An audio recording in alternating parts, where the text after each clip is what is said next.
Testimonio impactante del apóstol Pierre Nengog de Camerún. He visto el cielo, 7 horas de conversación con Dios. Dios ha dado muchas advertencias en diferentes partes del mundo a diferentes siervos y siervas y aún a niños, para advertir a su pueblo que los tiempos apremian. Los medios de comunicación nos están permitiendo saber los tiempos que estamos viviendo y la importancia de no mezclarse con las costumbres de este mundo, con la finalidad de que estemos como las 5 vírgenes sensatas citadas en Mateo 25, versículo 4, y procuremos esforzarnos en cumplir con los mandamientos y aún más que los mandamientos. Pero como dice la palabra, el cumplimiento de la ley es el amor, verdadero y sincero, dispuesto a dar su vida por sus hermanos, como cita Romanos 13, versículo 8. Dios bendiga con discernimiento a cada persona que estará escuchando ese testimonio y que disponga su corazón en entender y cumplir la voluntad de Dios. Ese testimonio es traducido por la hermana Beatriz Cornibé, misionera evangelista llamada de manera sobrenatural, ungida por el Espíritu Santo y llevada a difundir el mensaje de salvación desde hace más de 20 años. Testimonio traducido del francés al español para la gloria de Dios. Por cualquier duda pueden llamar al 22 25 96 74 55 o por correo beacorni@hotmail.com. Espero que el Señor nos permita pronto la difusión en toda Latinoamérica de ese mensaje y poder traer al hermano apóstol Pierre Nengog para que él mismo pueda ser de bendición para México y dar en persona su testimonio. Inicio de la visión. La visión que tuve se produjo la noche del 3 de julio del 2015, después de un tiempo de oración y ayuno desde abril 2012, un tiempo donde hemos buscado a Dios en oración ferviente. Mientras estaba orando, el Señor me avisó en el Espíritu que tenía que ir a un lugar que se llama Ashland, que es un campamento cristiano que se encuentra en Virginia, Estados Unidos. Estando en oración en el tabernáculo, le dije al Señor: Señor, desde que camino contigo y te sirvo, tú nunca me enseñaste dónde vives. Inmediatamente que pronuncié esas palabras, fui arrebatado en el Espíritu. Mi cuerpo físico se derrumbó donde me encontraba y de repente estaba caminando con un ángel. Estábamos subiendo unos escalones hasta llegar frente a un portal blanco. Al momento que el ángel que me guiaba se acercó al portal, este se abrió como una puerta automática, así que él entró y yo detrás de él, e inmediatamente el portal se cerró detrás de nosotros. En ese mismo momento de que se cerró el portal, entendí que me encontraba en el cielo. Esa misma noche, una pareja, amigos nuestros, nos acompañaban en el campamento.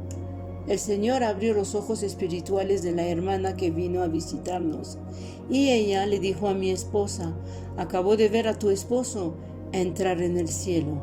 Y así empezó la visión. Me encuentro en el cielo en una calle pavimentada de oro, exactamente como está descrito en Apocalipsis. Me encuentro en esa calle caminando con el ángel que me estaba guiando. Lo que era interesante es que caminábamos como si estuviéramos sobre un corredor eléctrico como en los aeropuertos. Y mientras avanzábamos de cada lado de la calle, se veía una ciudad hermosísima, unas casas tan hermosas, casas como nunca he visto aquí en la tierra. Aunque haya viajado en todo el mundo y visité lugares hermosos, nunca vi casas tan bellas. Aún las más hermosas aquí en la tierra no se podía comparar a las que yo vi en el cielo. Hasta el color del pasto se veía de un verde muy diferente al verde que conocemos aquí en la tierra. Las flores son tan hermosas de tal manera que podía ver la vida correr en el interior de ellas. Y caminamos así como unos 200 metros. Y por curiosidad miré a la derecha y a la izquierda y esperaba ver gentes. Sin embargo, la ciudad estaba terminada, las casas bien construidas, pero no estaban habitadas. Al cabo de los 200 metros, de repente, el camino rodante se paró y tenía la impresión de tener un coche frente a mí con las largas puestas y la luz me estaba cegando y no podía ver. Así que tuve que cerrar los ojos y bajar la cabeza y le pedí al ángel que por favor le podría decir al chofer del coche si podía bajar la luz de su coche porque no podía ver. Y el ángel me dijo, lo que está enfrente de ti no es un coche, estás enfrente de la sala del trono y la luz es el reflejo de la gloria de Dios. Y tuve mucho miedo, así que le pregunté qué era lo que debía hacer y el ángel me dijo, mira alrededor tuyo y haz exactamente lo que hacen los 4 ancianos. Así que abrí los ojos y a unos pasos de mí estaban 4 ancianos boca abajo adorando a Dios alrededor del trono. Y habían quitado sus grandes coronas doradas y estaban puestas a los pies del trono. Estaban boca abajo con los brazos extendidos hacia el trono. Y me acosté de igual manera y tendí mis brazos y en ese momento experimenté algo extraordinario.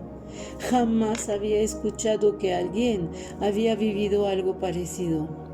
Tenía la sensación en mi estómago de toda clase de instrumentos musicales y melodías celestiales salían de mis adentros sin ningún esfuerzo y las melodías subían delante del trono. Y era una música tan hermosa que el ruido que se escuchaba alrededor del trono parecía ser las voces de millones y millones de personas adorando a Dios. Y era pero tan hermoso, y estaba tan feliz de vivir aquel momento que no quería que terminara, y duró por horas.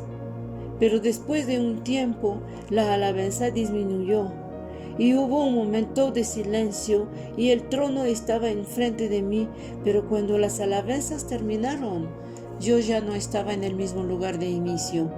Tuve la sensación que durante las alabanzas estuvimos girando alrededor del trono.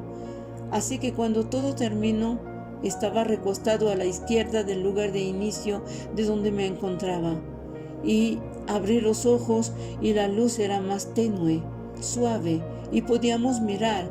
Así que levanté la mirada y vi arriba de mi cabeza el gran trono blanco. Y estaba sobrepuesto sobre una carroza, y la carroza sobre la cual se encontraba el trono tenía unas ruedas muy extrañas. Eran como unos túneles y miré en el túnel y podía ver una luz del otro lado. Entonces intenté mirar para ver quién estaba sentado en el trono. Pero del trono emanaba una luz impenetrable. Era imposible mirarlo. Era como tratar de mirar el sol cuando está en su cenit. No podía ver quién estaba en el trono, pero estaba consciente que él estaba ahí. Así que le pregunté al ángel si podía entrar en el túnel, porque tenía la sensación que había gente del otro lado. Pero el ángel me miró sorprendido y me preguntó por qué quería pasar por ese túnel, ya que nadie va al otro lado.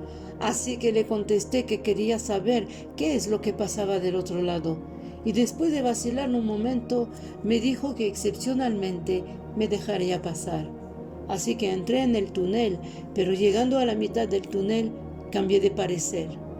Y me di cuenta que estaba exactamente debajo del trono blanco. Y escuché una voz que me decía, Nengog, has ayunado y orado todos esos años porque querías ver a Dios. Y ahí está, arriba de ti, y tú ahora quieres ir a otro lugar para satisfacer tu curiosidad. Entonces Cambié de parecer, me recosté en el piso debajo del trono y estaba tan feliz de estar en este lugar.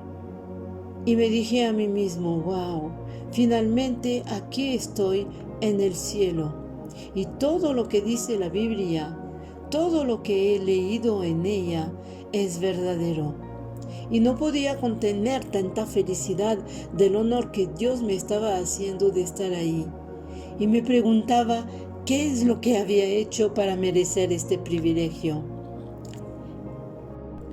Y mientras me alegraba, escuché mi voz como en un altavoz. Y el Señor me dijo, Nengog. Y le dije, sí, Señor. ¿Has visto la ciudad cuando entraste? Y le dije, sí, vi la ciudad. Y él me dijo, ¿has notado que las obras de construcción de la ciudad están terminadas? ¿Que las casas ya están terminadas? Y le dije, sí, Señor, me di cuenta.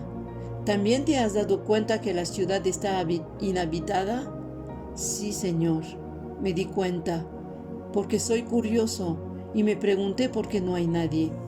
Yo pensaba que iba a encontrar una o dos personas que conozco, pero vi que no había nadie. Y el Señor me dijo, es por eso que te hice llegar aquí. Hice que vinieras para que vieras que los trabajos de construcción de las ciudades en las cuales los elegidos van a vivir están terminadas y que la segunda venida de Jesús para llevarse a la iglesia es eminente, pero que la iglesia en la tierra no está lista. Y el Señor me dijo, también te traje porque los que deben ocupar esas casas aún están en la tierra. Y dije, sí, Señor. Y el Señor me dijo, si la trompeta final sonaría hoy, solamente un número muy pequeño de cristianos sobre la tierra serían salvos. Así que exclamé y dije, pero Señor, ¿por qué solo unos pocos? Y el Señor me dijo, solo unos pocos porque la iglesia está llena de idolatría. Y el Señor fue más lejos todavía y me dijo, aún en tu iglesia hay mucha idolatría. Y yo le dije, no, Señor, en mi iglesia no hay idolatría, no tenemos monumentos, no tenemos estatuas, no nos postremos ante ella o frente a cualquier otra cosa.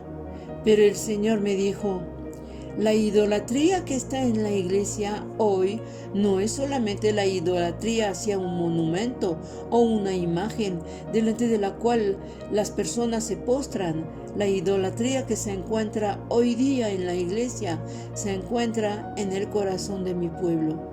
Y esa idolatría está siendo cultivada o entretenida por ustedes, los siervos de Dios.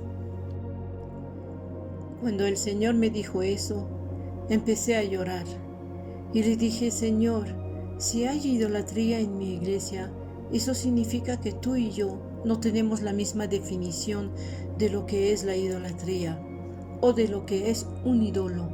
¿Podrías decirme tú lo que llamas un ídolo? Y el Señor me dijo, un ídolo es toda cosa que compite conmigo el lugar o la atención en el corazón de mi pueblo. Todo lo que toma un lugar más importante que Dios en sus corazones es un ídolo. Y cuando Él sentó me hizo ver eso, no podía parar de llorar. Y el Señor me dijo, te hice venir aquí, pero te voy a regresar a la tierra para que hables a tus hermanos, a los siervos y a las siervas de Dios, que vayas a todos lados. Entonces le pregunté, Señor, ¿cómo es que tu pueblo ha cultivado la idolatría en su corazón? Y el Señor me dijo, porque ustedes, mis siervos, han cambiado el mensaje, han quitado el mensaje original, el mensaje esencial del Evangelio que encontramos en 2 de Timoteo, capítulo 4, versículos 3 y 4.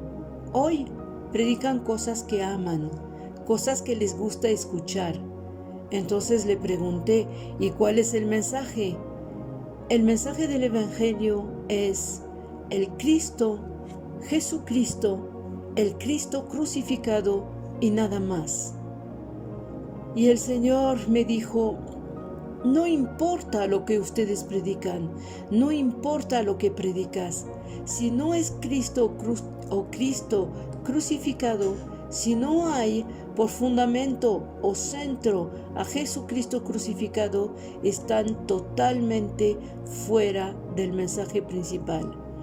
El Señor me dijo, estoy enojado con ustedes mis predicadores, porque son ustedes los que han desviado de mí las miradas de mi pueblo. Y me acordé de esta palabra del apóstol Pablo en Colosenses capítulo 3. Si pues habéis resucitado con Cristo, buscad las cosas de arriba, donde está Cristo sentado a la diestra de Dios. Poned la mira en las cosas de arriba y no en las cosas de la tierra, porque habéis muerto y vuestra vida está escondida con Cristo en Dios. Tomen cariño de las cosas que están en el cielo y no de las que están en la tierra. Y el Señor me dijo una vez más, son ustedes que han desviado las miradas de mi pueblo hacia las cosas terrenales, porque sus mensajes, todos sus mensajes, sus profecías, Dios te va a dar un marido, un trabajo, salud, etc. Pero aún así, yo no tengo ningún problema en dar eso a mi pueblo, solo que sus mensajes los llevaron a las cosas materiales y los desviaron de las cosas de arriba. Mi pueblo ha fijado su mirada sobre las cosas de la tierra en vez de las cosas de arriba. Ya no me ven a mí, sino lo que pueden recibir.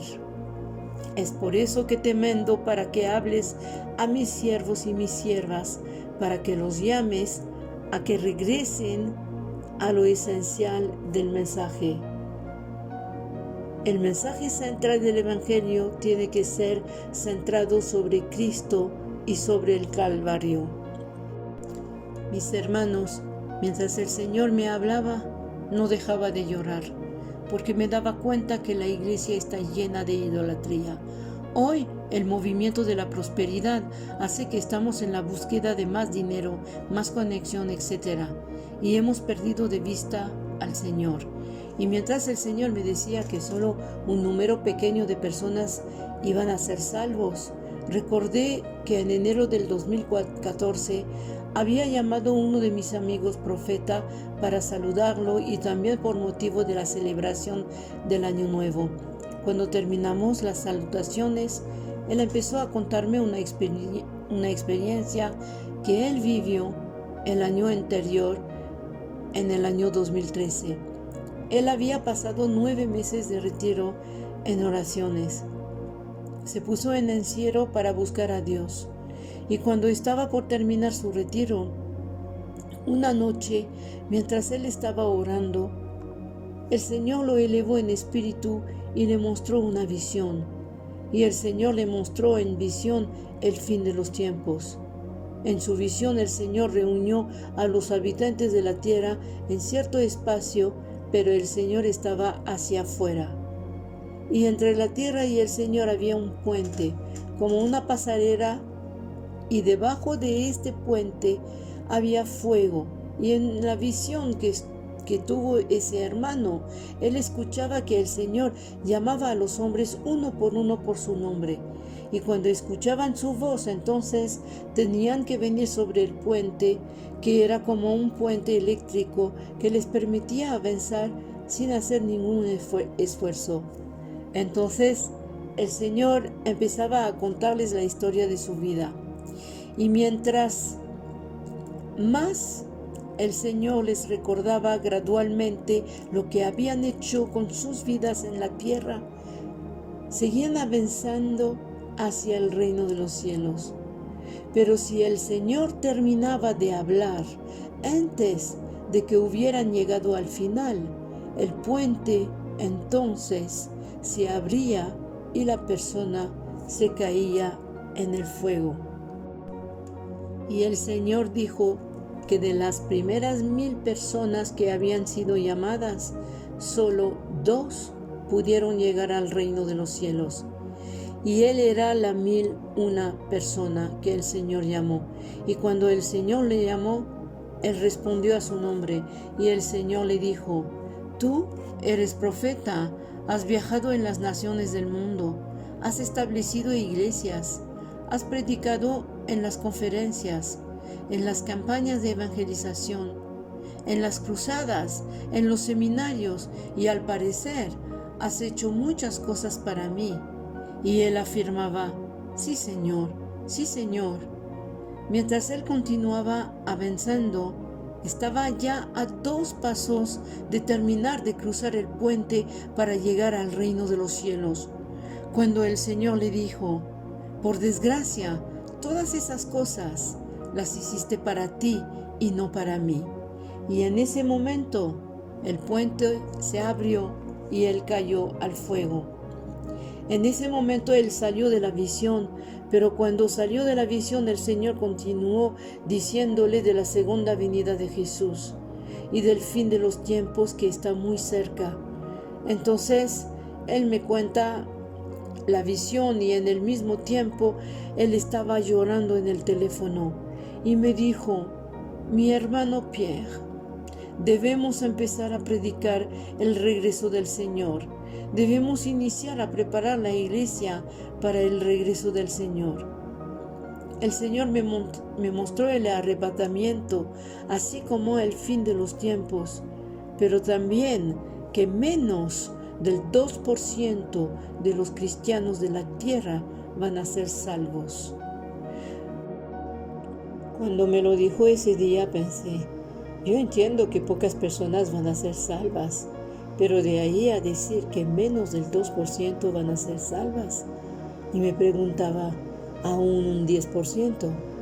Después comenté con mi esposa sobre la visión y pues pensamos en verdad que nos teníamos que preparar para la segunda venida del Señor, pero aún pensaba que el 2% no podía ser real.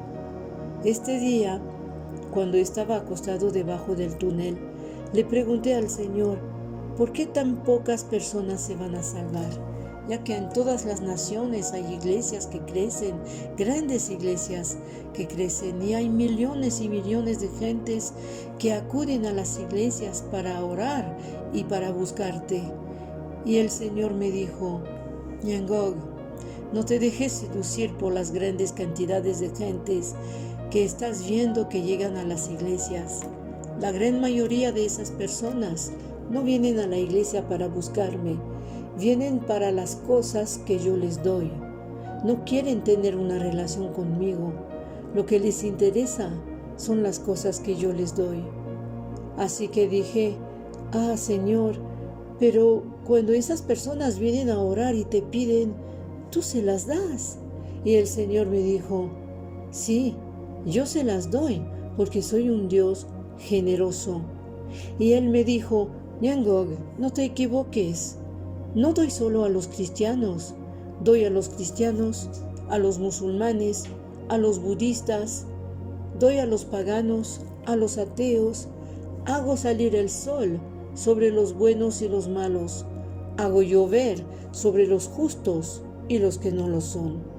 Son ustedes los predicadores que han dado la idea que Dios solo da a los cristianos y que cuando Dios les da, lo que han pedido es la evidencia que Él está con ustedes o que Él aprueba su manera de vivir.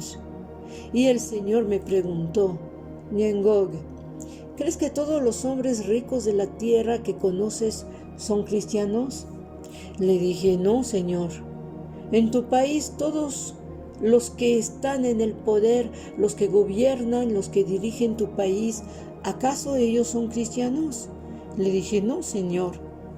Y dime, ¿acaso no está escrito en tu Biblia que toda autoridad proviene de Dios? Sí, Señor, está escrito. Y el Señor me dijo: soy yo el que les ha dado el poder. Soy yo que los ha hecho ricos. ¿Querían las riquezas? Pues les di riquezas. ¿Querían el poder? Pues les di el poder. Sin embargo, no son mis hijos, no están alineados conmigo.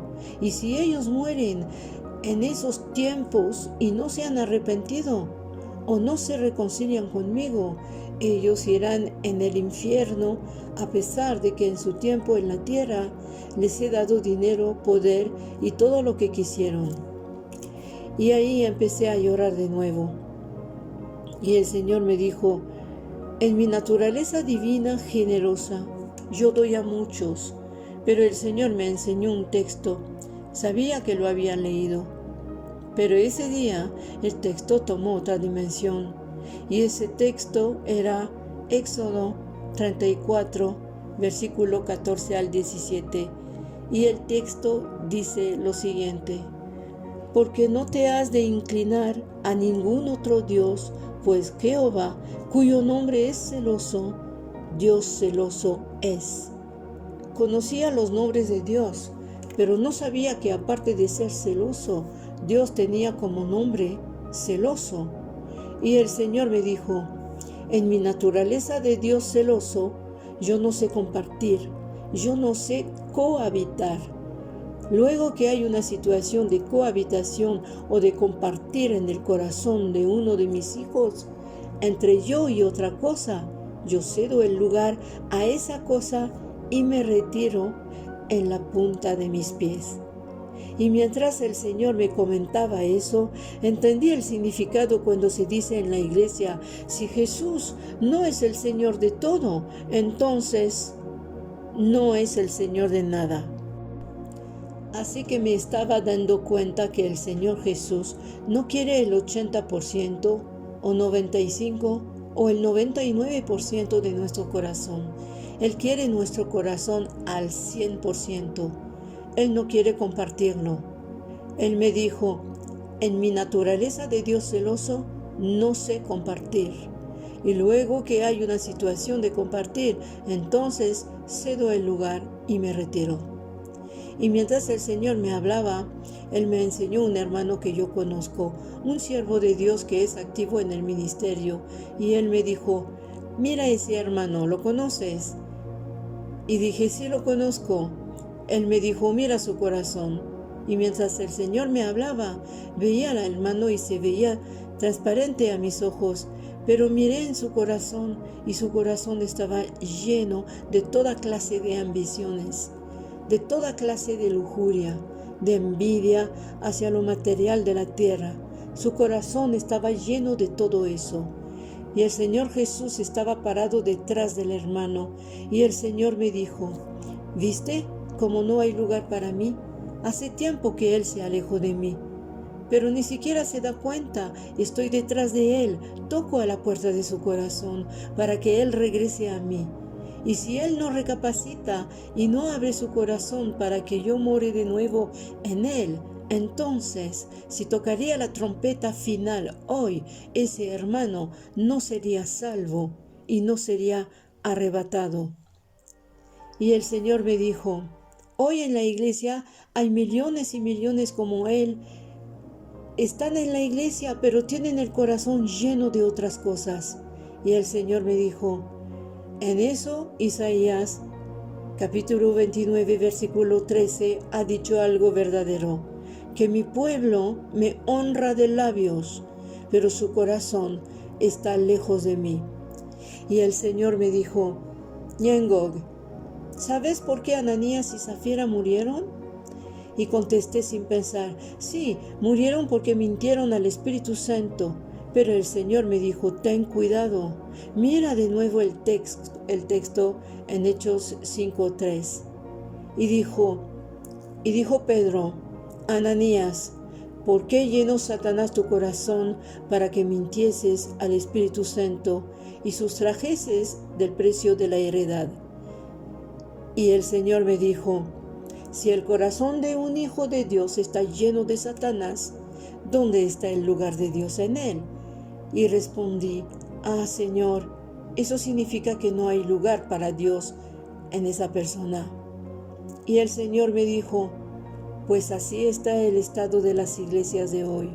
El corazón de las personas que vienen a la iglesia está tan lleno de envidia que la mayor parte de las personas que vienen a las iglesias no vienen porque quieren encontrarse con Dios, sino que vienen porque se quieren casar, viajar, quieren trabajo, hijos, y si tienen problemas de salud, vienen para ser sanados. Y eso explica el por qué la gente va a la iglesia, de iglesia en iglesia. Porque buscan la farmacia donde hay un buen remedio, y cuando encuentran el buen remedio, lo compran. Y cuando las personas enfermas han sanado, entonces se van. Es lo mismo que pasa en el hospital. Una vez que están saludables, pues no tienen necesidad de quedarse en el hospital y simplemente se van. Y eso es lo que pasa hoy día y da lugar a ese fenómeno migratorio en las iglesias. Y la razón por la cual las personas van de una iglesia a otra es porque buscan el remedio que necesitan, porque no vienen para Dios. Buscan la receta perfecta a sus problemas, pero no buscan a Dios. Y el Señor me dijo, eso es para enseñarte que hoy hay idolatría en la iglesia. Donde quiera que vayas a dar ese testimonio, pregunta a los cristianos en examinar su vida de oración. Y el Señor me dijo, sobre 10 cosas que los cristianos promedio me piden a diario, 9.5 son cosas terrenales. 9.5 son cosas que ellos quieren para sí mismos, para utilizarlas en sus vidas. Son muy pocos, verdaderamente muy pocos los cristianos en la tierra que vienen en mi presencia al cotidiano porque quieren encontrarme, porque quieren hablar conmigo, porque quieren una comunión conmigo, porque quieren entretener una relación conmigo. El Señor me habló de su frustración. Mis hermanos, mientras el Señor me hablaba, sentía su corazón roto. ¿Saben? No sé si les ha pasado el enamorarse de alguien que no les corresponde. ¿Conocen ese sentimiento de amar a alguien que no nos ama? Pues es exactamente lo que el Señor, lo que la iglesia le hace a Dios. El Señor nos ama. Él nos ama de un amor profundo. Él nos ama de un amor eterno, pero no le correspondemos. Lo único que queremos de Él es lo que Él nos puede dar. Que Él responda a nuestras oraciones, que nos dé dinero, viajes, casas, etcétera, etcétera. Pero casi no pasamos tiempo con Él, no le consagramos tiempo, y mientras que el Señor me hablaba, sentía su corazón roto. Y el Señor me dijo, quiero que hables a mi iglesia, que hagas regresar mi iglesia hacia mí. Y el Señor me dijo, ustedes los predicadores, son ustedes los que alejan al pueblo de mí. Me señaló a otro predicador y me dijo, mira a ese pastor, hace más de 30 minutos que él predica, pero no habla de mí. Las miradas del pueblo están sobre él, pero no sobre mí. Y mientras yo veía a ese predicador, él estaba profetizando diciendo, si dices amén, recibirás los deseos de tu corazón. Si das una ofrenda, recibirás tal o tal cosa. Él decía esas cosas que regularmente oímos en las iglesias. Y el Señor me dijo, ya ves, lleva 30 minutos y está hablando, pero desvía la mirada del pueblo hacia las cosas terrenales. Pero no voltean sus miradas hacia mí. Estoy aquí, pero Él no enfoca a las personas a verme a mí. Y el Señor me dijo, ustedes mis siervos, los he llamado y mandado a que inviten al pueblo a mirarme a mí, y no hacia ustedes. Y sin embargo, es lo que hacen hoy día. Hacen que las miradas se volteen hacia ustedes. Y es cierto, hoy los ministros hacen más promociones de sí mismos, de sus ministerios, de sus unciones, y lo que pasa en los pensamientos de los fieles es que ya no ven a Dios, ven a los ministros. Y el Señor me dijo, ya es tiempo que hagan voltear las miradas hacia mí. Regresan al pueblo a mí. hacia mí y no a ustedes. Y el Señor empezó a hablarme de la idolatría en la iglesia y Él me dijo: cuando están en el púlpito para predicar, solo pasan su tiempo para hablar de sus zapatos, de cuánto costaron, de sus trajes, del costo de su reloj, su coche, etc. Y el Señor me dijo: ¿sabes que no hay ningún hombre sobre la tierra que haga el ministerio como yo lo he hecho en mi tiempo? Dije: sí, Señor. ¿Te has dado cuenta que en ninguna parte de los evangelios he hecho comentarios sobre mi ropa o mis zapatos, ni de la casa donde vivía, a nada de todo eso? Y dije: sí, Señor. Y le pregunté por qué. Y él me dijo: porque no era parte del mensaje. Hermanos y hermanas, eso era lo que me estaba dando cuenta. Que Jesús no estaba vestido de ropa común. Jesús estaba vestido de ropa fina, la más fina de su época. Pero es en el día que Jesús murió que se dieron cuenta que Él no vestía ropa común y estaba suntuosamente vestido. Sin embargo, nunca hizo alusión a sus vestiduras. Y el Señor me dijo: vuestra vestimenta, vuestros coches, vuestras casas, vuestras cuentas de banco no tienen nada que ver con el Evangelio. Y eso es lo que contribuye a la idolatría en el corazón de mi pueblo, porque es sobre eso que voltean sus miradas y se apresuran por ir tras esas cosas, porque dicen que si las tienen, es signo de que Dios está con ellos. Hermanos y hermanas, el Señor inició en mostrarme a las iglesias, y el Señor me mostró las iglesias de África, de Europa, de Asia, y algunas de esas iglesias eran tan grandes que apenas se lograba ver el final de la multitud. Y en ciertas de esas iglesias milagrosas se producían sanaciones extraordinarias, señales y prodigios había en esas iglesias. Y el Señor me dijo: mira dónde me encuentro. No había lugar para Él. Él estaba afuera de esas iglesias. Y le dije: Señor, ¿cómo milagros de esa naturaleza puede lograrse en esas iglesias sin que estés ahí? Y Él me contestó: está escrito en tu Biblia. Ve a Mateo capítulo 7, 22-23. Muchos me dirán en aquel día: Señor, Señor, ¿no profetizamos en tu nombre? ¿Y en tu nombre echamos fuera demonios? ¿Y en tu nombre hicimos muchos milagros? Y entonces les declararé: nunca os conocí. Apartaos de mí, hacedores de maldad. Y el Señor me dijo: es posible. Ñengo, ten cuidado de no ser seducido, porque hoy en la tierra hay muchos obreros de iniquidad que son hacedores de milagros y multitud los siguen, pero los llevan a la perdición. Y el Señor me dijo: no es porque un hombre hace milagros y sanaciones que él es forzosamente de Dios. Está escrito en la Biblia que muchos profetas llegarán y harán grandes milagros y hasta harán descender fuego del cielo. Y el Señor me dijo: debes pedir a la iglesia que ore y ore arduamente para recibir el don de discernimiento, porque muchos cristianos, muchos llamados, van a ser seducidos, van a caer en el engaño. Y el Señor me mostró esas iglesias. Y le dije: Señor, ¿cómo es posible? Y el Señor me dijo: recuerda, cuando los hijos de Israel salieron de Egipto, después de haber cruzado el Mar Rojo, la idolatría entró en el campamento de Israel.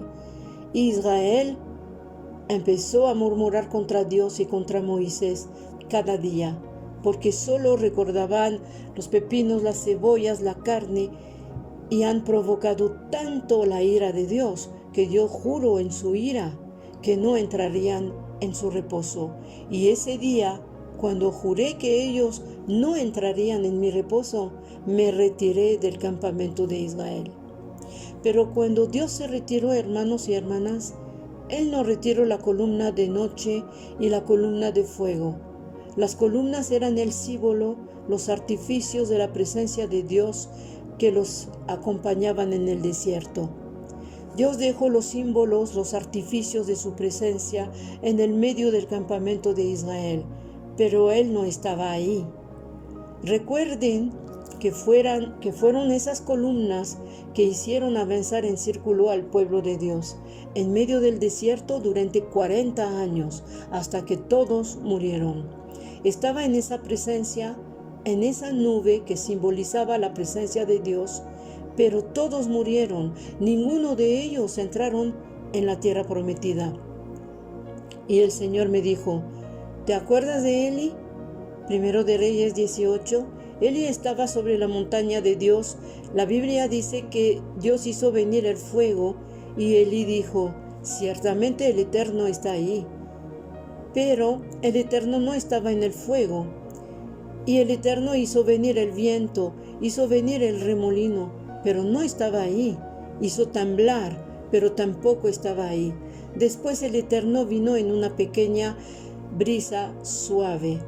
Y el Señor me dijo, Nengog, ten cuidado.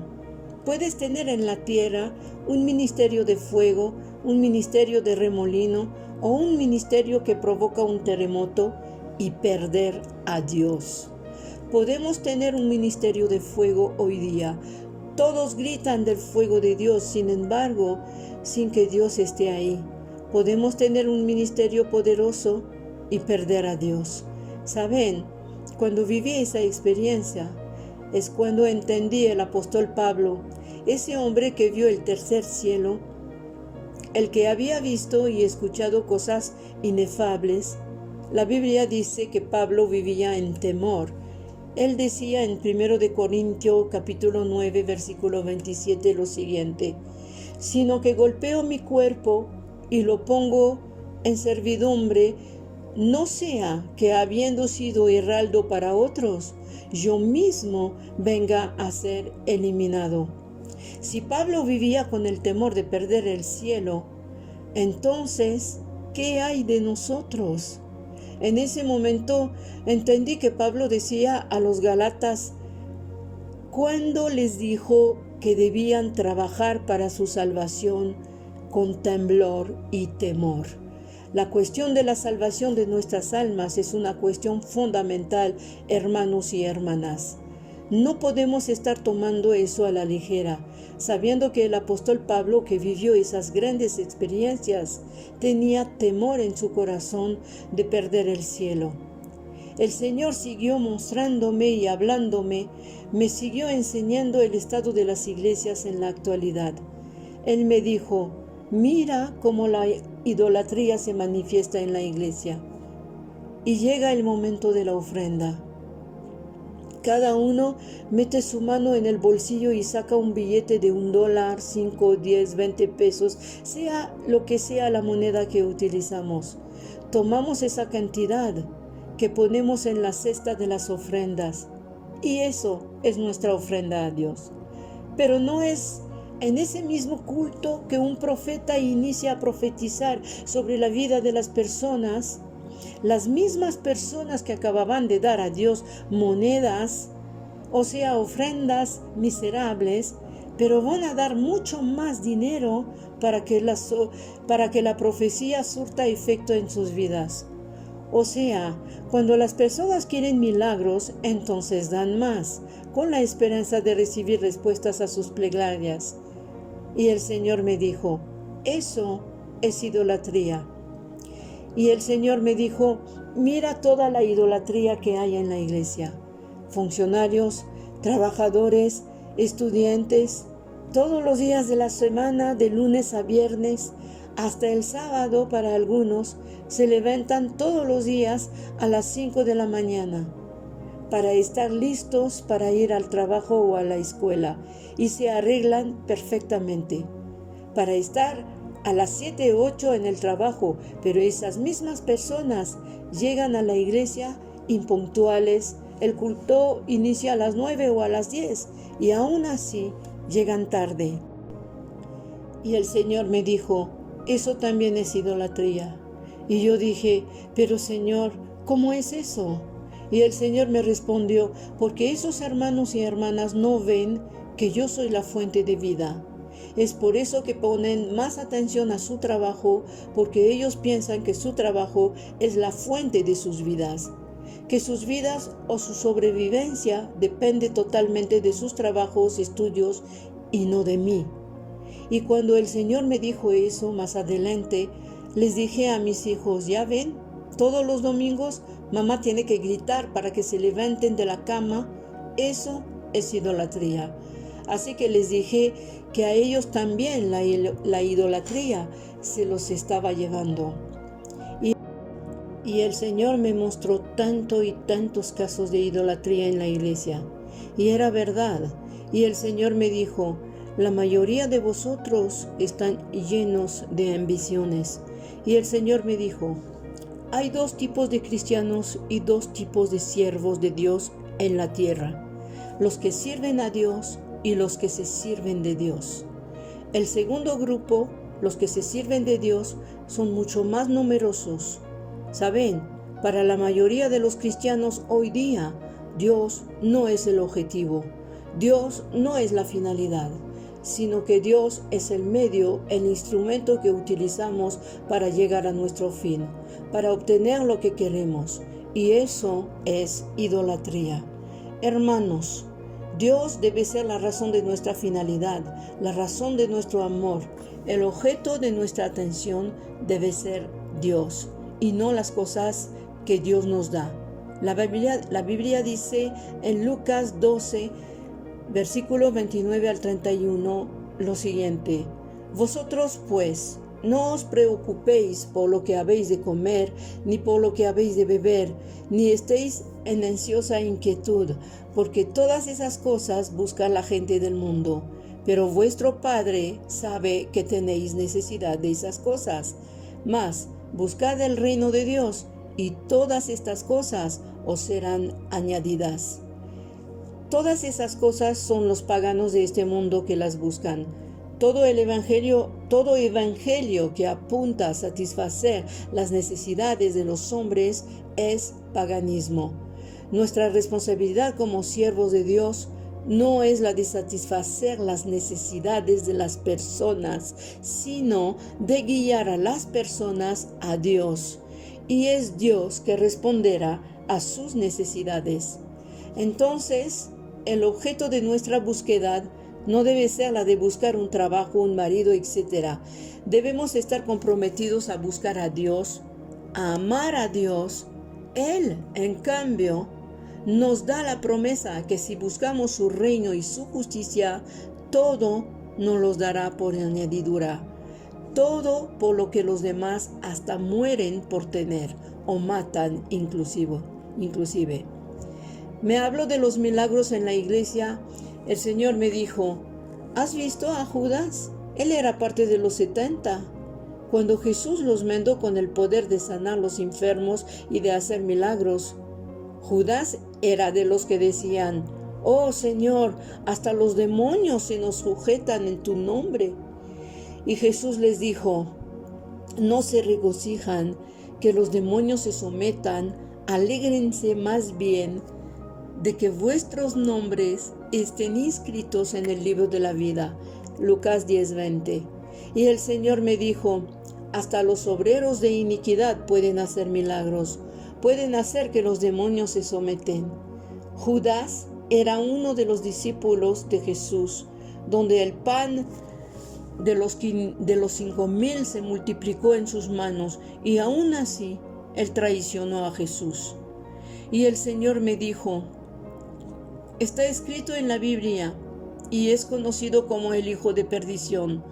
Lo dice en Juan capítulo 13.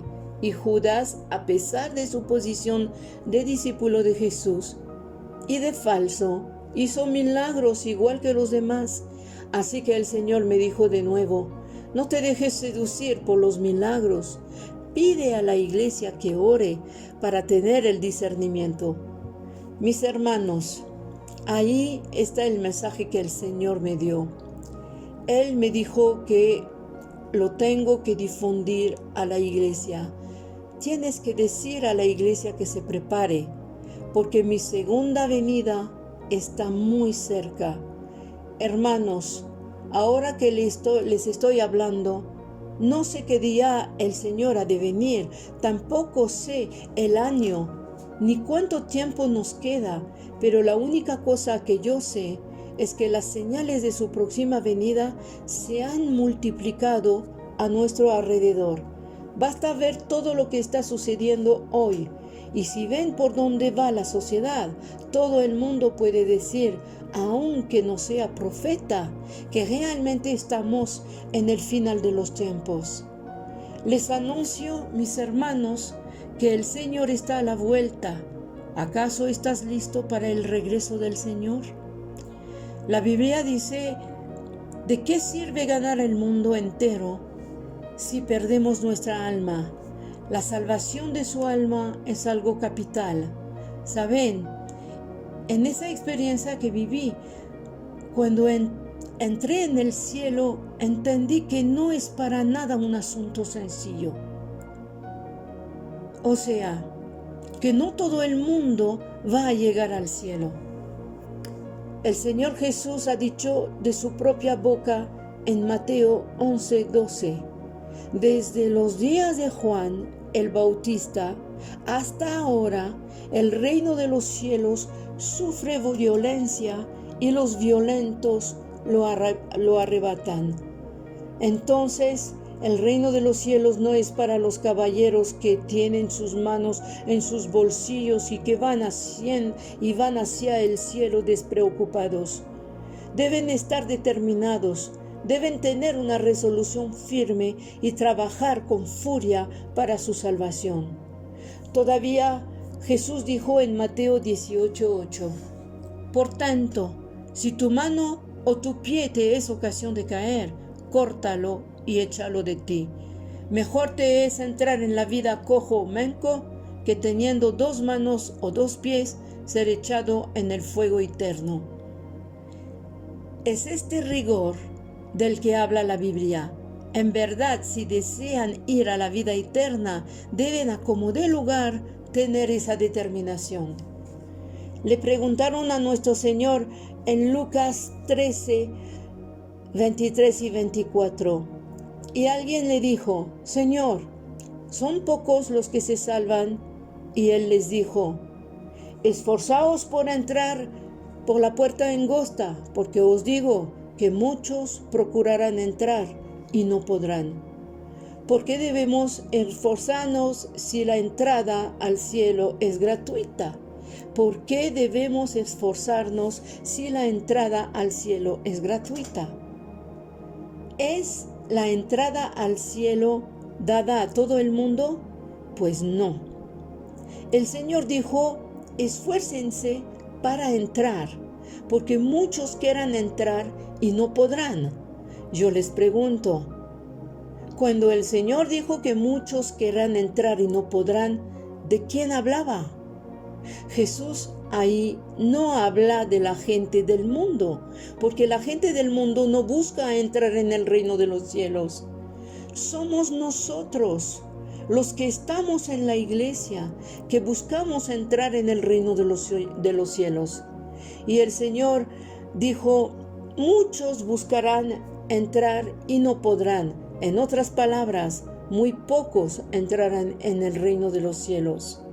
Hoy, en ese momento que escuchas ese mensaje, el Señor te llama a ser diligente para ser de los que entrarán en el cielo. Saben, ese mensaje viene como una campana de alarma, una advertencia, para que despertemos y podamos examinarnos a nosotros mismos. Mirar cuáles son los ídolos que todavía tenemos en el fondo de nuestro corazón. ¿Cuáles son esas cosas que todavía nos tienen atados y que nos desvían del Hijo de Dios? Que nos desvían de nuestro Señor y que hacen que las cosas del Señor vienen a ser secundarias en nuestras vidas y no una prioridad esencial. ¿Saben? Si no hacemos de Jesús algo esencial, entonces estamos amenazados y vamos por el camino que nos lleva a la perdición. El Señor me dijo, ¿sabes? No todos los que me dicen Señor, Señor, serán los que entrarán en el reino de los cielos. Son únicamente los que hacen la voluntad de mi Padre los que entrarán en el reino de los cielos. Hermanos, en ese momento que les estoy hablando, hay 5 hermanas que se están quemando en el infierno. La Biblia las nombra las vírgenes insensatas. Y eran vírgenes, así que entendemos que no habían cometido pecados graves en sus vidas. Eran mujeres consagradas que tenían una vida casta, pero que al último momento perdieron el arrebatamiento y se encontraron afuera, donde está el llanto y crujir de dientes. Hermanos, ¿es posible estar toda nuestra vida en la iglesia y perder el arrebatamiento y el cielo? ¿Saben? Si ir al cielo no es algo a lo cual estamos verdaderamente determinados, entonces no iremos. El apóstol Pablo dijo en 1 de Corintios 15 algo que me preocupa. El apóstol dijo, hermanos, les recuerdo el evangelio que les he anunciado, en el cual habéis creído, en el cual habéis perseverado, y no en el cual serán salvos, si no retienen los términos en los cuales lo he anunciado. Es posible haber entendido el evangelio, haber creído en el evangelio, haber perseverado en el evangelio y perder la salvación. Así es. Si no retenemos el evangelio en los términos en los cuales se nos ha anunciado. La cuestión de la salvación es una cuestión fundamental, una cuestión capital. Por ejemplo, en la tierra cuando cometen un crimen, los llevamos ante la justicia y el juez, después de haber escuchado y examinado la ofensa que han cometido, determina el castigo que se les va a imputar y en función del delito que han cometido tendrán 6 meses, 1 año, 5 años, 10 años, 20 años, tal vez a perpetuidad o la pena capital. Pero en el infierno no es así. En el infierno la sentencia es igual para todos. Que hayan cometido una pequeña mentira o una grande, o aun que han matado a una persona o millones de personas como Hitler, la sentencia es igual y, o sea, por la eternidad. El infierno es la condenación eterna, es la perdición eterna. Entonces, imaginen a esas 5 vírgenes que no conocieron los placeres de este mundo, que no se permitieron con el mundo, pero aún así van a padecer la misma sentencia que los drogadictos, los vendidos, los homicidas, las prostitutas, etc. Hermanos, si me escuchan hoy, es la hora de hacer las paces con el Señor. Es el momento de enderezar tus caminos. Detente y mira en lo profundo de ti mismo. ¿Estás listo para el cielo, para el arrebatamiento? Si la trompeta resuena hoy, ¿acaso estás seguro de ser parte de los que se van? ¿O bien tu corazón está todavía siendo llevado por las tendencias de las cosas de este mundo? La envidia de los ojos, el orgullo de la vida. ¿Tu corazón pertenece realmente al Señor? Saben, en la última página de nuestra Biblia, en Apocalipsis capítulo 22, los 11 últimos versículos, Dios ha inscrito algo en esos últimos versículos y los ha escrito en este lugar a fin que no los ignoramos.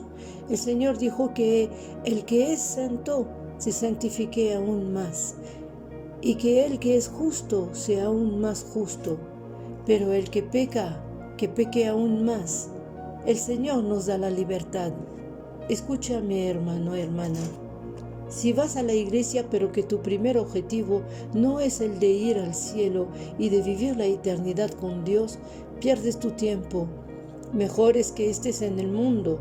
La Biblia te da permiso de ir al mundo, Vive el mundo, vive a 100 kilómetros por hora, haz lo que el mundo hace, fornica con hombres, mujeres, borracheras, etc., porque la sentencia será la misma al final. Pero si estás resuelto en ir al cielo, te hago un llamado, comprométete. Tal vez me escuchas hoy y no has renacido de nuevo y todavía no has aceptado a Jesús como tu Señor y Salvador personal. Quisiera darte la oportunidad de recibir a Jesús, que lo invites a tu vida, porque no es una casualidad que estés viendo o escuchando ese video. Dios ha querido que escuches ese mensaje porque Él quiere que seas parte de los que van a ser salvos, de la minoría de los que van a ser salvos. Te hago ese llamado si todavía no has recibido a Jesús en tu corazón como tu Señor y Salvador. Esa es la ocasión de hacerlo. Y para recibir a Jesús en tu corazón no hay ninguna fórmula. La única cosa que debes hacer es lo que dice la Biblia en Romanos capítulo 10, versículo 13. Cualquiera que invoque el nombre del Señor será salvo. La única cosa que debes de hacer es invocar el nombre del Señor con toda verdad y toda sinceridad. Abre tu corazón ahora y dile: Señor Jesús, ven a mi vida. Señor Jesús, sálvame. Y reconoce tu condición de pecador y arrepiéntete por eso. Entonces es todo lo que debes de decir desde lo profundo de tu corazón, y Jesús vendrá a tu vida y serás salvo. Y para ti que eres cristiano, pero que tienes un pie en la iglesia y un pie en el mundo, tú que te dejas llevar por los placeres de este mundo, que estás más preocupado por el trabajo, por casarte, etc., te hago el llamado. Abre tu corazón, deja que el Señor circuncide tu corazón, deja que el Señor Jesús limpie tu corazón. Quita tú mismo los ídolos de tu corazón y arrójalos al fuego.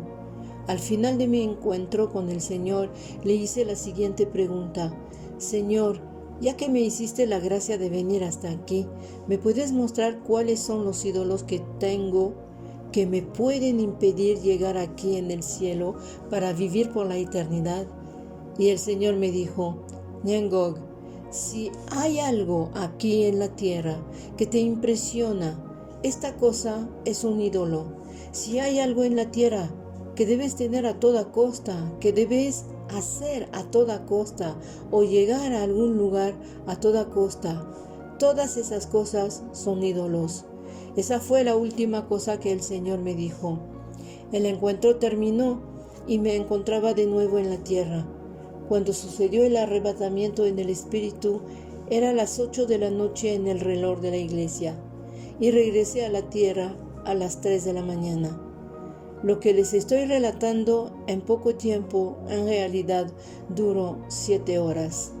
Y durante esas 7 horas, el Señor me habló sin cesar. Lloré tanto que cuando regresé a mi cuerpo, vi que me habían transportado del campamento a mi cama. Mis amigos ayudaron a transportar mi cuerpo, pero mi almohada estaba completamente mojada por las lágrimas. Lloré muchísimo por el hecho de que me daba cuenta de la condición general de las iglesias, pero también me daba cuenta que podemos tener a Jesús en nuestras vidas, como yo, que lo he aceptado desde la edad de los 15 años, y aún así perder el arrebatamiento. Y lloré muchísimo. El Señor me dijo: Nyangog, hoy hay personas que se quieren casar a como de lugar, que quieren viajar a toda costa, que quieren construir sus casas a toda costa, quieren hacer todo tipo de cosas. Hermanos, todo eso es idolatría. Saben, nuestro objetivo es el de amar a Jesús, caminar con Jesús, vivir con Jesús, anhelar estar con Jesús en el cielo. Si en el transcurso el Señor nos da todo lo que necesitamos, qué bueno, pero si no nos los da, nuestro objetivo no debe cambiar. Debemos tener nuestros pensamientos con la resolución de ir al cielo con Dios. En una grande conferencia en Camerún, compartí ese mensaje y hubo un pastor que no estuvo de acuerdo con el mensaje y me dio 2 razones. La primera es que ese mensaje provoca miedo en las personas y la segunda, que la cantidad de salvos era muy poca. Sin embargo, la Biblia dice claramente que el Señor no nos ha dado un espíritu de cobardía o de miedo. Y si no hay preocupación por examinarse al saber que el Señor está por venir, entonces hace mucho que ya está en el infierno. Además, veamos en Lucas 18:8, dice lo siguiente: os digo que pronto les hará justicia. Pero cuando venga el Hijo del Hombre, ¿hallará fe en la tierra? Y es una pregunta muy grave. ¿Sabes, hermano? A mí el Señor no me ha dado un número, pero si debo referirme a las Santas Escrituras hoy, estoy convencido que el 2% que mi amigo anunció es aún más lejos de la realidad. En cuanto al porcentaje de salvos, solamente examinemos cuántos salieron de la tierra de Egipto y cuántos entraron en la tierra de Canaán. Y si regresamos al diluvio, ¿cuántos eran en ese momento llenando la tierra? Pues solo 8 se salvaron.